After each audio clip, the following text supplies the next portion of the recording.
पांडव आणि कौरवांचे युद्ध महाभारत. हस्तिनापूरच्या सिंहासनासाठी पांडव आणि कौरवांमध्ये दीर्घकाळ वैर होतं.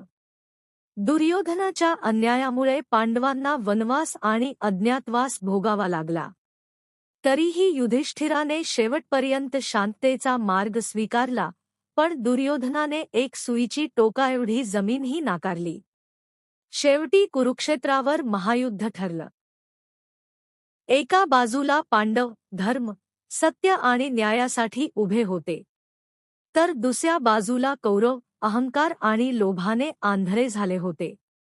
युद्ध सुरू होण्याआधी श्रीकृष्णाने अर्जुनाला भगवद्गीतेचे ज्ञान दिले. भीष्म, द्रोण, कर्ण यांसारखे महान योद्धे युद्धात उतरले.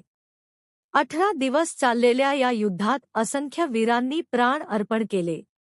अखेर पांडवांचा विजय झाला, पण हा विजय आनंदाचा नव्हता. तो त्याग, वेदना आणि मोठ्या नुकसानीने भरलेला होता. युधिष्ठिर राजा झाला, पण त्याने आयुष्यभर धर्माचा मार्ग सोडला नाही. शिकवण: अन्याय कितीही बलवान असला तरी शेवटी विजय धर्माचाच होतो.